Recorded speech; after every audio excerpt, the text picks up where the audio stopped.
First with breaking news. First with new information. Plus, your First Alert forecast. 19 News starts now. So we are getting a really good look now at what the Browns and the city of Brook Park are planning for the massive indoor stadium project. Brook Park releasing hundreds of documents that really start to bring the project to life. Good afternoon, everyone. I'm Brian Duffy. And I'm Nicole Versansky. The push is still on, though, to get federal money to fund much needed improvements to make it easier for all of us to get to game day. First at 4, Brittany Weir joining us live at the new site to break all of this down, Brittany. Yes, Brian and Nicole, this was part of some of those hundreds of pages of documents that were released to us yesterday. But the city, they are still racing to secure that full $25 million in the federal build grant funding. That money will be used to improve the roads that are right here around the new Huntington Bank field.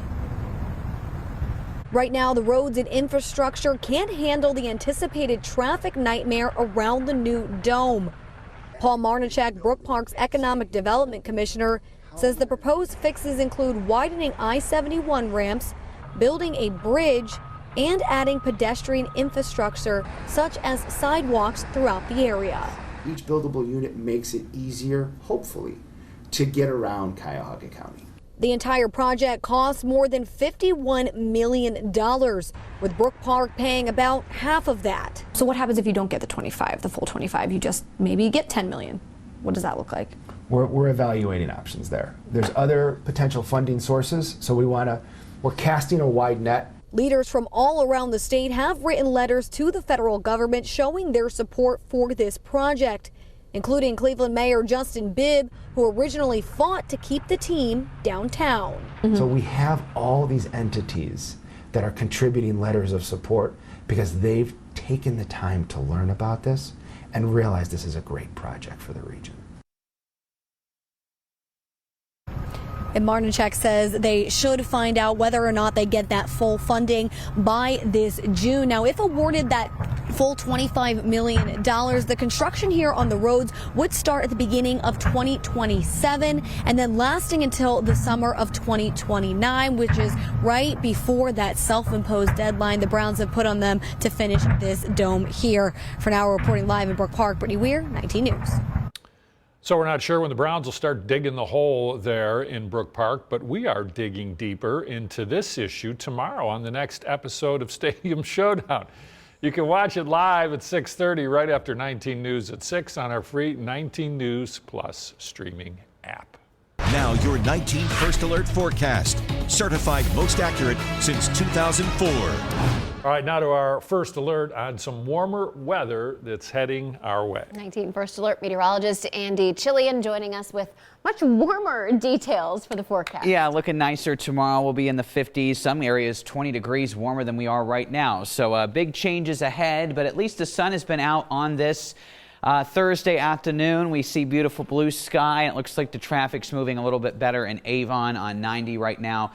So that is certainly some good news as we wrap up yet another day in February and only a couple left. So it seems like the month may have gone by quickly, but it certainly is not going out without another chilly day, that's for sure. 32 feels like 26 in Cleveland right now. That is one of our coldest spots because we have a north wind, and so that wind is blowing right over and still in some cases an iced over lake. Meanwhile, 39 in Akron and Canton and 42 in New Philadelphia with not much breeze there. So it will be chillier along the lake shore. Meanwhile, it is mostly sunny, and as we head through the rest of this evening, we're going to see temperatures basically fall to the mid and upper 20s and then level out there. We're going to get a south wind picking up overnight, and that south wind will be ushering in the warmer air. So once you head out to work and school tomorrow morning, still chilled, will be in the 30s, but then we will start to rise well into the 50s for your afternoon. So we're still dry these next couple of days with temperatures up and down. We're going to be up tomorrow, but I'll let you know when we chill down again, and tracking the opportunities for both rain and snow in the next 7 days coming up here in just a bit.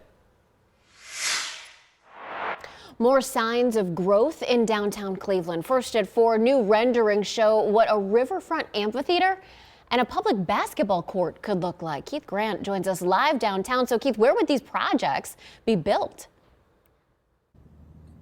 Yeah, Nicole, well, most of these, or both of these projects, will be on downtown's western edge. Right now, we're near Rocket Arena. The public basketball court will be here, just a few steps away from there. And then let's take a look at that map here. We'll swing around here. This is a map of downtown. We're near Huron Road, Ontario, right down the hill near the river. That's where the amphitheater will go. Downtown Cleveland's transformation continues with a focus on music and sports. New renderings show where a 6,200-seat amphitheater would sit along the Cuyahoga River and a basketball court steps from Rocket Arena. We met up with Cleveland musician Vincent Napoli at the future site of the amphitheater. He says after the pandemic stalled live events, this kind of investment matters. The musicians are back. They're hungry to work. The people are back. And the one thing we're missing that, again, took the biggest hit were the venues. Vincent sings in a tribute band that tours at venues in Cleveland.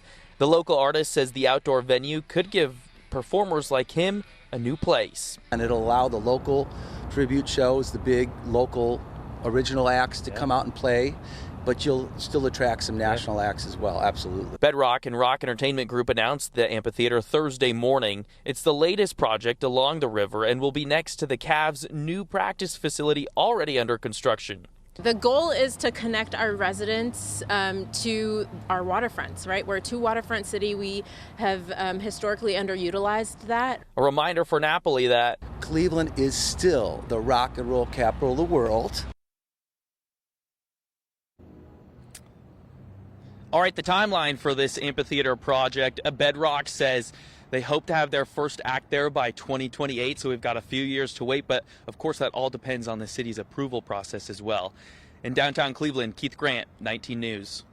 Now your 19 First Alert traffic update. Bringing you back to 90 West on the west side, where there was that crash that was just after 611, also known as Colorado Avenue in the Avon area. You're taking a live look where 90 passes 83, where you can see it is still a slow go for drivers, again, who are heading west on 90. But this is actually an improvement to what the conditions were just a few minutes ago, because that crash has just cleared out about 5 minutes ago. So you're still going to be running into some of those slowdowns if you're about to be heading out right now and going straight there. But if you wait perhaps another 10 or 15, I do anticipate all of that bumper to bumper traffic to finally clear out. So you're going to be still dealing with speeds about 7 miles per hour again right now. So this could be impacting a loved one if they're there now. But once you pass 611, once you get past 254, you'll be smooth sailing again. But there's a few other issues to get to in Northeast Ohio, so I will let you know what's going to be getting in the way of your commute. My First Alert traffic updates. Cuba claims its forces shot and killed 4 people in a gunfight who were allegedly attempting to, quote, infiltrate the island on a Florida-registered speedboat. Both Cuban and U.S. officials have now opened investigations into exactly what happened here. Michael Yoshida reports.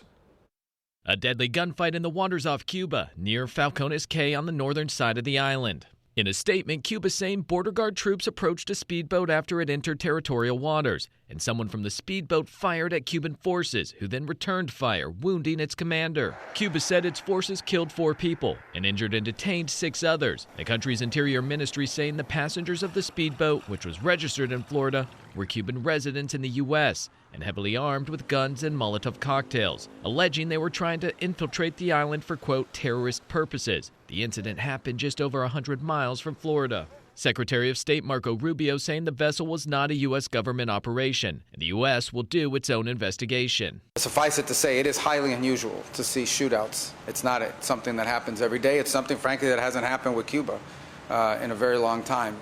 But we're going to find out. We're not going to base our conclusions on what they've told us. Florida officials calling for answers and accountability. I don't trust the Cuban government in anything. I don't trust anything that they say. Their story has already changed, and so we need to find out exactly what happened. We have got to know what happened from an international perspective and a diplomacy perspective. The shootout comes amid heightened tensions between the U.S. and Cuba after the U.S. ousting of Cuba ally and Venezuela leader Nicolas Maduro in January. The Trump administration has focused on the island nation, crippling its economy with an oil blockade, which it eased slightly Wednesday, along with talks of regime change. Michael Yoshida reporting.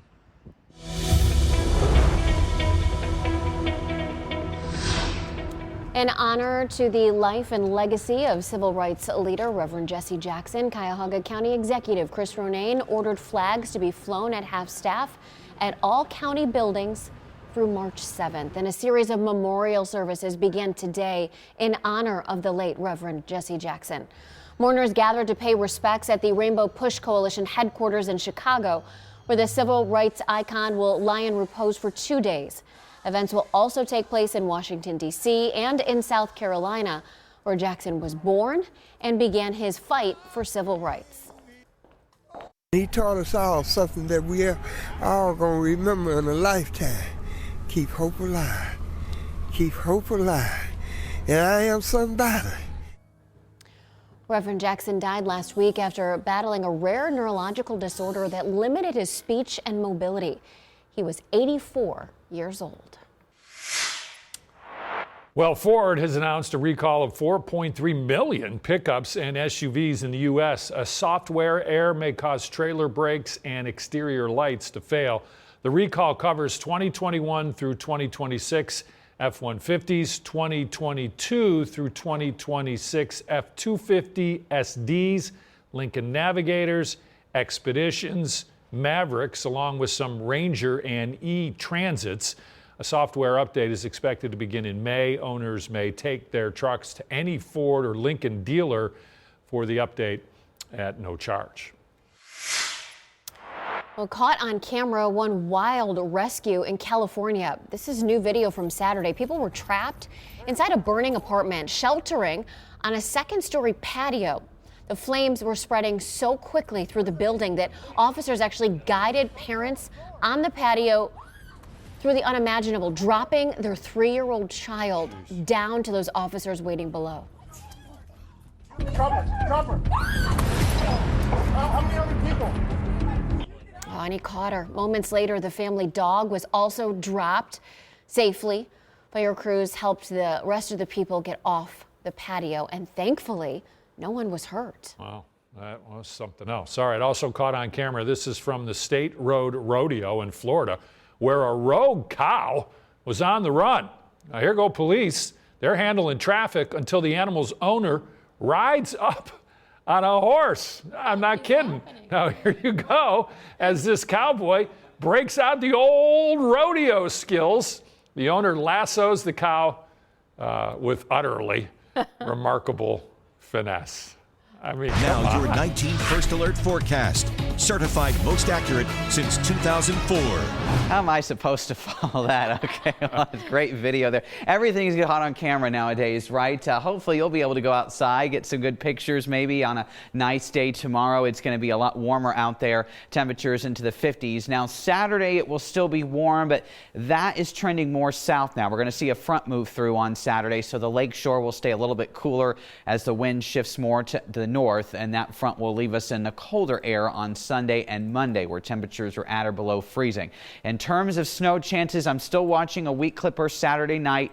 Monday could see a bit of light snow early in the day. Both these systems look to be very weak, so not giving us a lot of snow by any means. And then we'll actually turn our attention to more of rain chances on Tuesday and Thursday of this upcoming week. So here's your high temperatures tomorrow. In some cases, over 20 degrees warmer than we've been today. 54 in Cleveland tomorrow.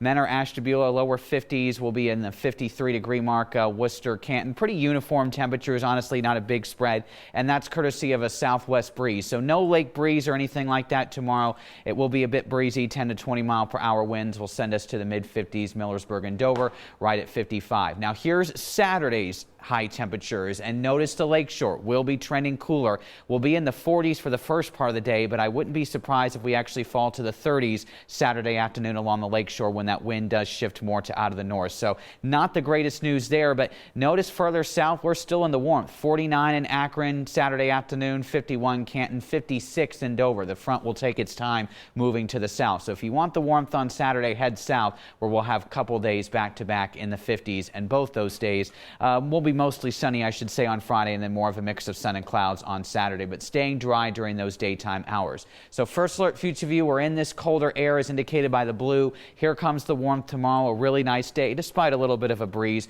Saturday, you see the blue shading hugging the lake shore there, but we'll stay dry during the daytime. Here's that clipper literally Saturday night. So it's going to stay during the nighttime hours. It'll be gone by the time the sun is coming up Sunday. This is what I'm watching Monday, this weak system that's trending a little bit farther north. So we'll need to watch the chance for some light snow Monday morning, and then it gets washed away by rain. Here's a widespread rain likely Tuesday. Wednesday, a brief break in that, and then another push of some rain does come on Thursday. So we'll watch to see if there's any heavy rain. May need to watch any potential for some local high water. But first alert 7-day does show those temperature swings here, turning chillier Sunday and Monday, but back to the 40s and even 50s for a lot of next week with those rain chances, even carrying over into our double weekend where we could flirt once again with the 60-degree mark.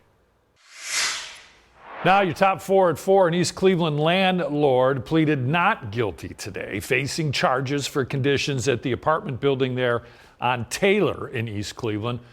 Walter Amarello Jr. is accused of leaving tenants without heat all winter and without water for weeks. Judge ordered him to notify all tenants they have to vacate the property, and Amarello Jr. must provide suitable housing for all of them. A Massillon woman was murdered in West Virginia. State police were called to a home for a reported shooting today, and when investigators arrived, they say they found the victim, Savannah Keaton, again of Massillon. It appeared she had been shot. The suspect surrendered to police at another location. Police in Clay County say they then arrested a man named Richard Grad. Former Secretary of State and First Lady Hillary Clinton faced the House deposition today. The Republican Oversight Committee chair says the former First Lady is not accused of doing anything wrong in this case. He says the panel is just looking for information to help its investigation into Jeffrey Epstein. Former President Bill Clinton is scheduled for a deposition of his own tomorrow. Straight ahead, the new questions over allegations against President Trump. People inside a burning home running for safety in Canton. This is on Fairmount Boulevard Northeast. Firefighters were able to put it out quickly, but the home, as you see here, has so much damage. Other people who live here, 2 men and a woman, they have to find somewhere else to stay. The Red Cross is now helping them. Now, apparently there were smoke detectors, but they didn't work properly. Thankfully, though, no one was hurt. Scientists claim shrinking ice, sea ice, is putting Antarctica's iconic emperor penguins in unprecedented danger. So researchers discovered the new threat to the flightless birds while analyzing some satellite images. So they watched penguins being forced into smaller and more crowded groups as ice disappeared beneath them. And it happened at a vulnerable time during molting season when penguins shed their old feathers and grow new ones. They're not waterproof at this stage, and that means that if the ice breaks out from under them while they're molting, they go into the water without their wetsuits, as it were, and then they become hypothermic and could die. Scientists say cooling the climate is the only way to give the majestic penguins a fighting chance.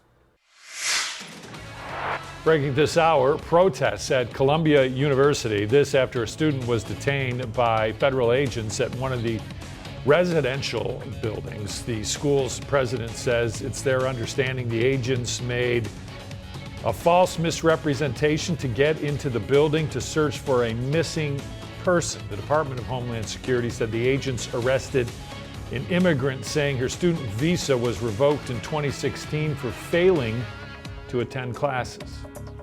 Also breaking, a source with law enforcement says a woman convicted of being a stowaway on a plane has been arrested in Italy for allegedly sneaking onto another flight.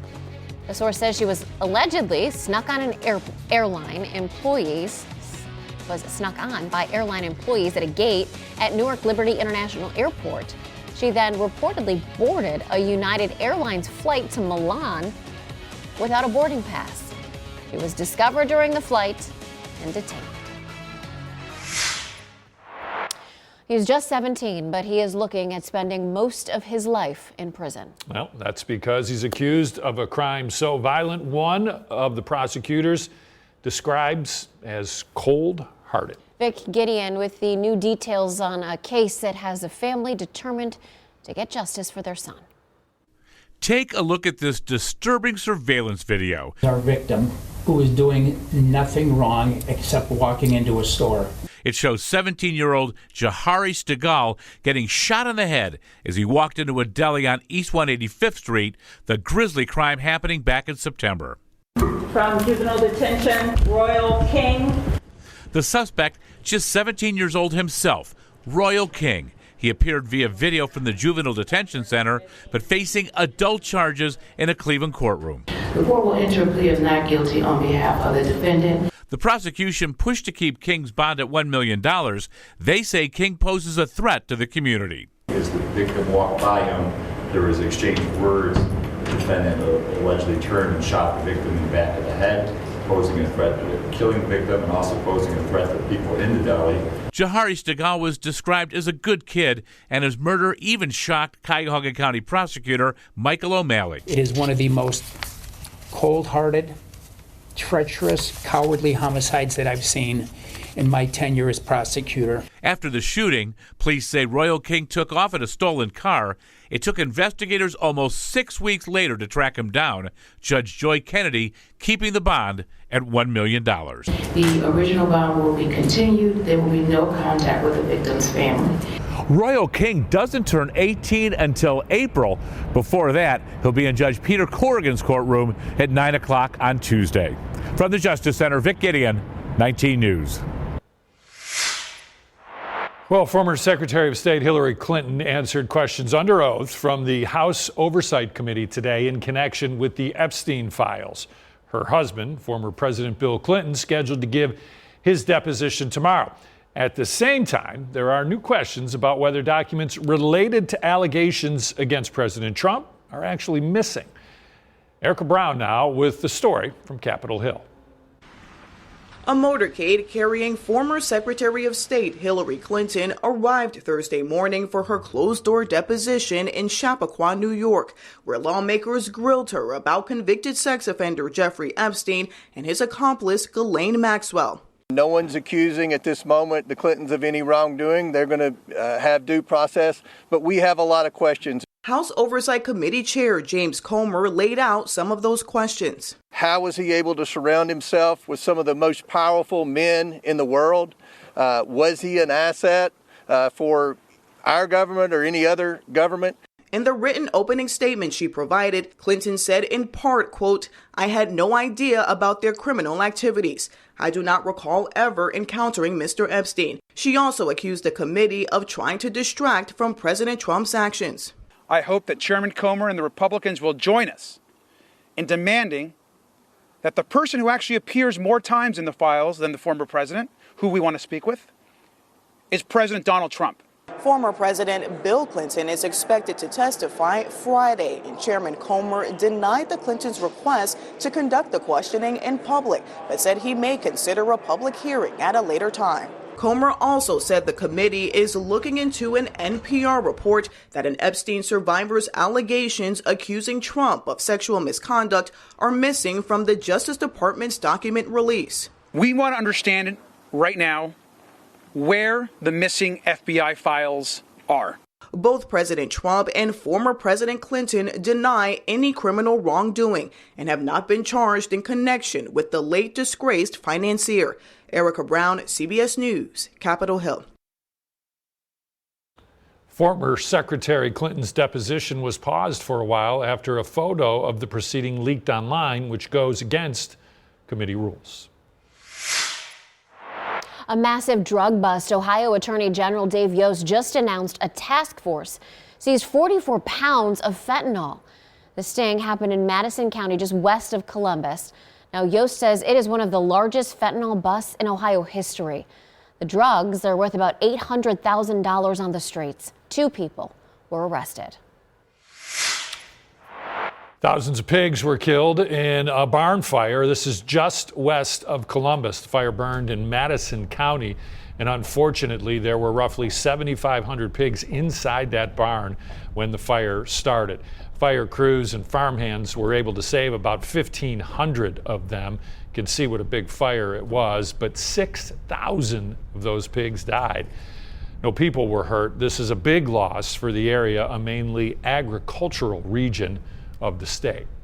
I'm Nicole Versansky. Thanks for listening. Be sure to subscribe for the latest headlines every weekday and download the 19 News Plus app for live breaking news and the latest weather updates.